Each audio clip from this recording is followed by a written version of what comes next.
Okay, guys, we have a quick update here on the ship that's aground in the Northwest Passage in northern Canada.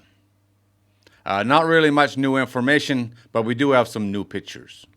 Here's the story from the Maritime Executive, which was published on September the 17th, 2025.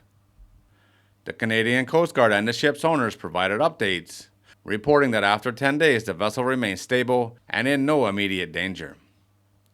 Resources are being assembled to refloat the 21,359 DWT vessel, which is carrying a cargo of carbon block.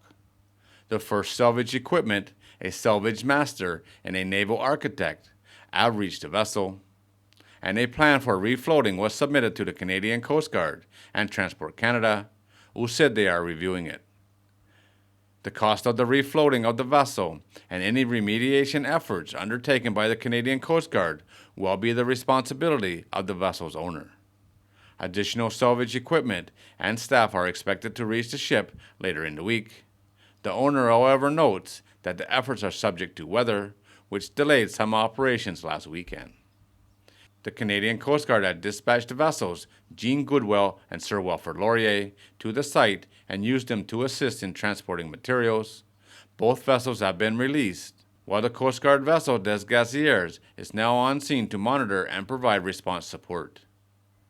The Thamesborg, which is 565 feet or 172 meters in length, was on her way to Quebec when she grounded in the Franklin Strait off Prince of Wales Island on September the 6th. Surveys have confirmed that the damage is limited to the vessel's ballast tanks, with no water ingress to the cargo hold or fuel tanks.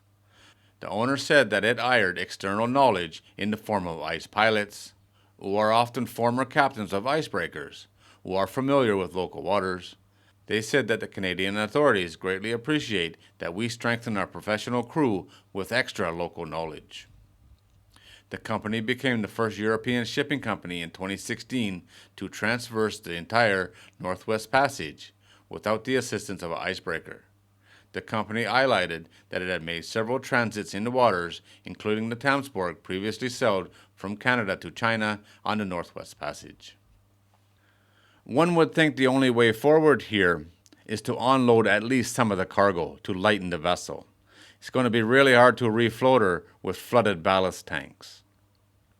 That would mean they got to get a barge or another ship alongside so they can do that. Not the easiest thing to do in a place that's so remote with unpredictable weather. They haven't actually said what the plan is going forward, but they're waiting for approval from the Canadian government and the Coast Guard.